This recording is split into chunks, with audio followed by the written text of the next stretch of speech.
Zirkulazio aparatua. Gure gorputz osoan hedatuta dagoen garraio sarearen antzerakoa da zirkulazio aparatua. Lau funtzio ditu.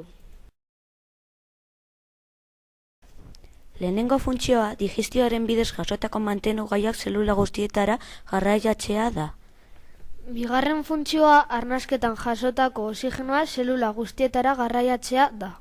Hirugarren funtzioa biriketara zelula barruko errekuntzan sortutako karbono dioxidoa garraiatzea da. Eta azkenik iraitz aparatura eramaten ditu zelula barruko errekuntzan sortutako hondakinak. Funtzio hauek betetzeko organo hauek daude: odola, bihotza, odolodiak, birikak eta giltzurdunak.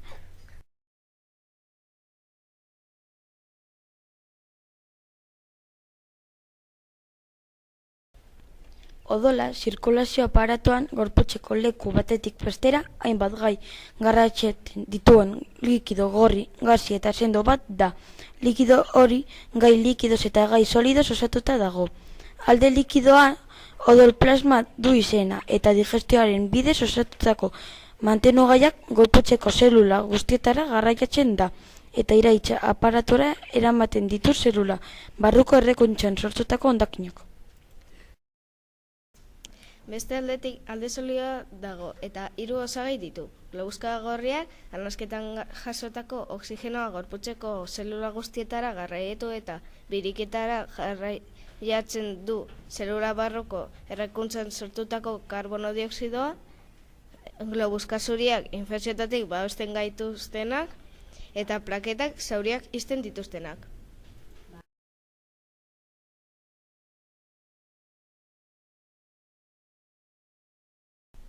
Bihotzak 4 hutsarte ditu, goiko aldean 2 aurikula eta behekoan 2 ventrikulu. Bihotza zirkulazio aparatuko motorra da. Organo hori 2 mugimendu ditu, sistolea uzkurdura eta diastolea zabalkuntza. Bihotza honako funtzionamendua dauka. Lehenik aurikuluak sistole egiten dute eta ventrikulura pasatzen da odola. Gero, ventrikuluak uzkurtzen dira eta arteriatik odola gorputz osora ateratzen da eta bukatzeko bihotza diastole egiten du odola sartzeko. Odolodiak 3 motatakoak dira: arteriak, benak eta kapilarra. Arteriak bihotzetik kanporantz doazen odolodiak dira. Odola bihotzetik gorputz osora banatzen dute. Benak odola bihotzera ekartzen duten odiak dira. Kapilarrak sare gisara eraturak dauden odi ñiminoak dira. Horien bidez komunikatzen dira arteria sarea eta bena sarea. Odola 2 zirkulazio mota ditu, handia eta txikia.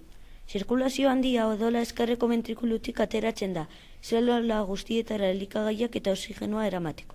Ondoren, zeluletako hondakinak eta karbono dioxidoa jaso giltzurdunak hondakinak garbitu eta eskuin aurikulatik giltzutzen da bihotzera. Eta hor, hasten da zirkulazio txikia. Zirkulazio txikia odola eskuineko ventrikulatik atera eta birika arterietatik biriketara doa. Han, oxigenoa hartzeko eta birika benetatik bihotzera itzultzen da ezkerreko aurikulatik